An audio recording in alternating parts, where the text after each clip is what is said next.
I want to mention to you a very beautiful hadith, a very important hadith, which is in the Sahih of Imam al-Bukhari. And it is the hadith of Jabir radiyallahu ta'ala anhu, in which he narrates that the Prophet sallallahu alayhi wasallam would teach them the dua of al-Istikhara, just as that they would be taught a chapter from the Quran, fi amurina kullina, in all of our affairs.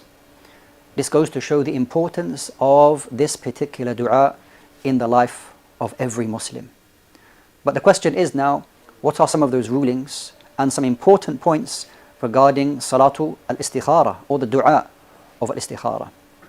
So in the hadith it mentions that Jabir radiallahu anhu said that the Prophet sallallahu alaihi wasallam taught us this particular dua, and that it should be offered, i.e. this dua is offered when a person offers 2 rak'ah that is not from the obligatory prayers.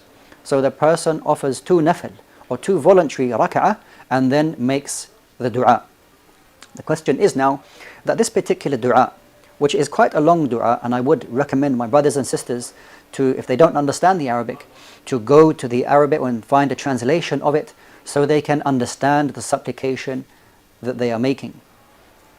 So this particular hadith mentions that this dua is to be made at the end of the prayer. Now, is this while you are in a sitting position, i.e. that you are still in your prayer, you have not said Assalamu alaikum, and that this is the time for you to make the dua, or is it that you make 2 rak'ah, you complete, you make taslim, and then you make the dua afterwards? From the outset, we will say that both are permissible. It is allowed for you to make this particular dua while in the salah, just before you make taslim, and it is also permitted for you to do that when you have completed these 2 rak'ah, and then you make the dua afterwards.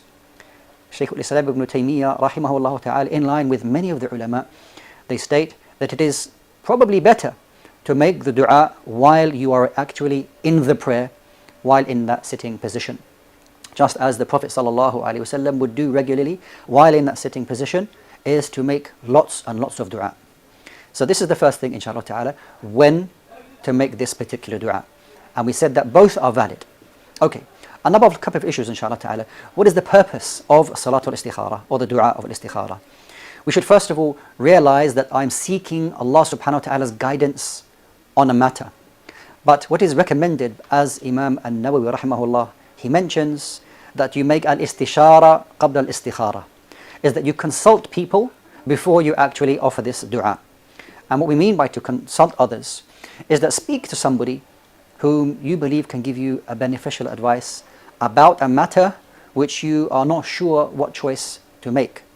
Now these matters are not involved with wajibat, obligatory matters, or to do with haram, because you have to fulfill that matter. There's no istikhara in wajib.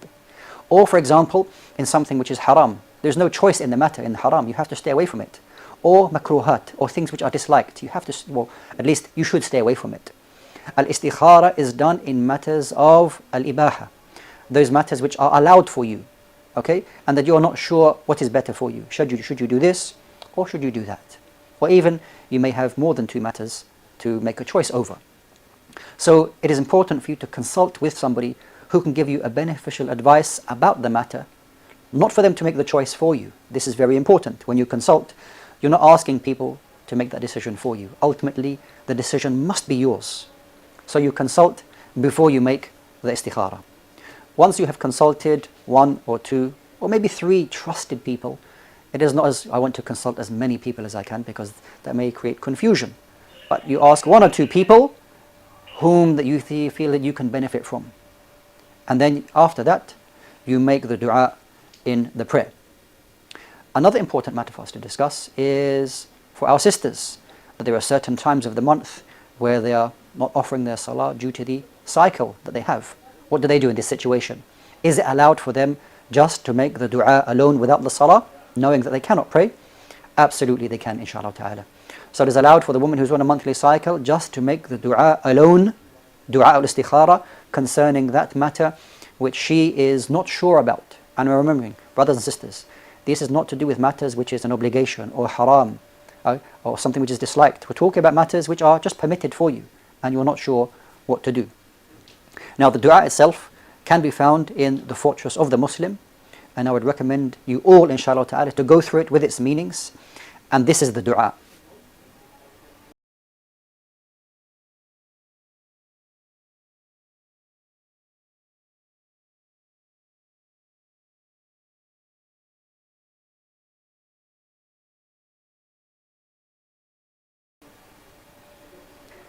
Okay, brothers and sisters, this being the dua, remembering that you understand what it means and that you're seeking Allah subhanahu wa ta'ala's guidance in that matter.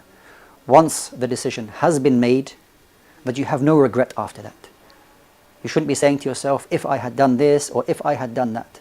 You consulted, you made dua to Allah subhanahu wa ta'ala, you made the decision, and this was the best. And the plan of Allah subhanahu wa ta'ala is always the best. May Allah subhanahu wa ta'ala guide us to that what is best. Ameen. Wassalamu alaikum wa rahmatullahi wa barakatuh.